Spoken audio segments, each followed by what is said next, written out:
there was anything I loved as a kid, it was video games, skateboarding, and films. Video games like Star Wars Battlefront, Call of Duty, the Tony Hawk Pro Skater series for the PlayStation 2, films like Jurassic Park, Back to the Future, Kids, and especially skateboarding and X Games.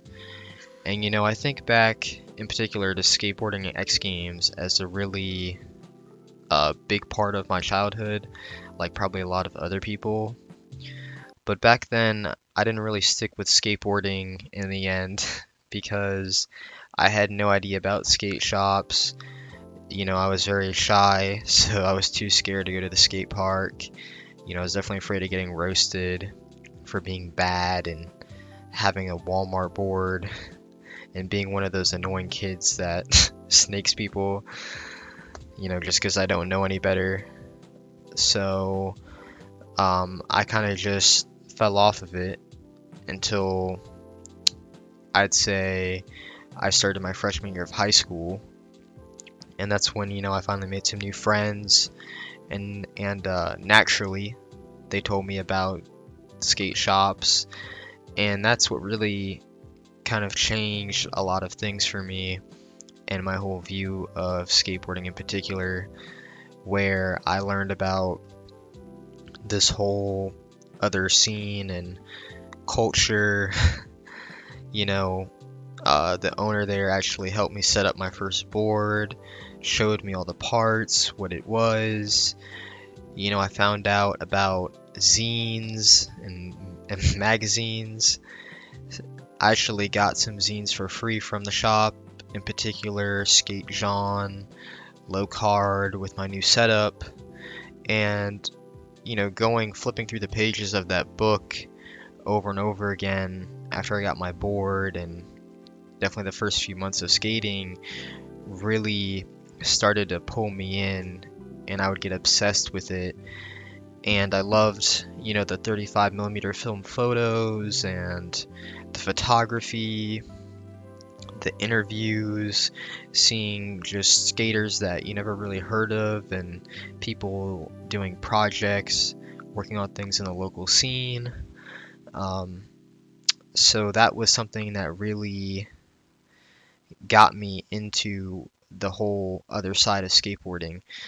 But on top of that, YouTube in particular drew me into skateboarding with, starting off with videos such as Street Dreams and the Baker videos, but then slowly finding other skate series on YouTube and of local smaller brands. And you don't really hear about with skateboarding, you don't really hear a lot about the core or quote-unquote industry videos. They usually have a lot of lower numbers, lower viewership compared to maybe Braille skateboarding or Revive skateboards and those such on YouTube. But I just kind of slowly got obsessed again with these skate videos, and I really saw them as their own piece of artwork.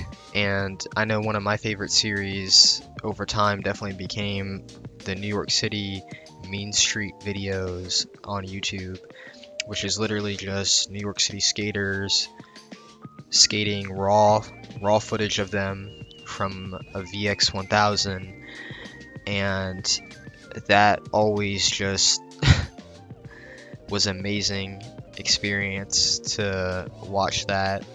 And even though it wasn't the best footage out there, it wasn't Nigel Houston dropping apart, dropping banger after banger after banger, but it was its own special thing, because it was what skateboarding was actually supposed to be about, in my opinion, which is just going out and having fun and skating with your friends.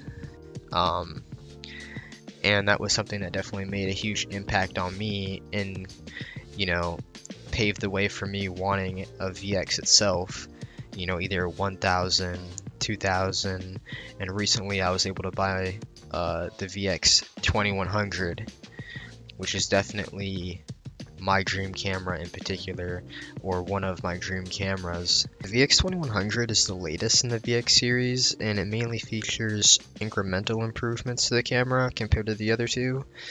The 1000 obviously being the most iconic in the series, but the things that this camera did improve on was the mic quality slightly, as well as better low light shooting capabilities. Again, most of the features aren't like super out there, and so it's really not that much different compared to the 1000 besides the obvious look and paint job to it. I definitely say it's still up there as like one of the top cameras, and it's again the latest in the series, so it definitely is a slight step up from the 1000. The one thing I did forget to add is that the VX2100 and 2000 actually got an LCD screen added to them versus the 1000, which is a pretty significant update as well. But when it comes to filming skateboarding, there's not a lot of options available to you, as this meme perfectly represents, the life of being a skate filmer.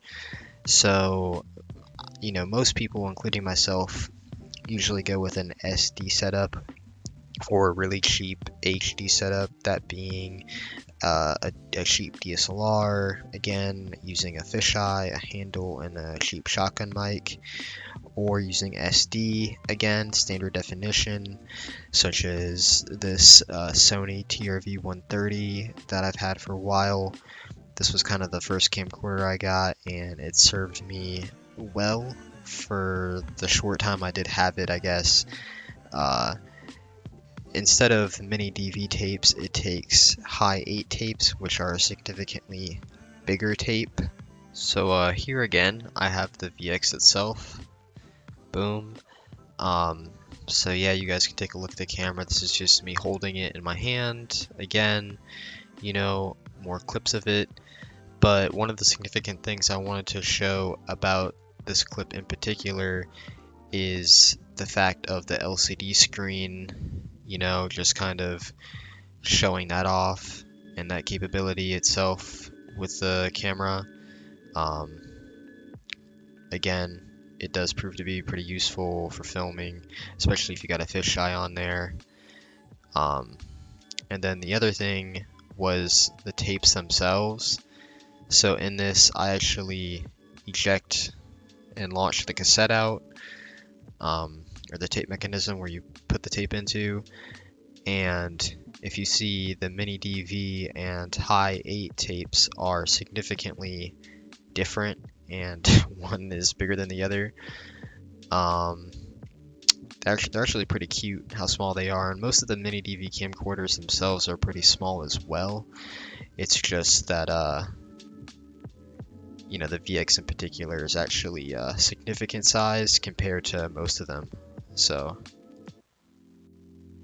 but all that aside, the Sony VX cameras will always be really special to me, and I think to skateboarding and the culture that they come from. But in reality, the thing that's more important than that is just what you decide to point the camera at, whether that be your city, your friends, skateboarding itself. It's really just about going out in the story that you decide to tell with that camera that matters the most.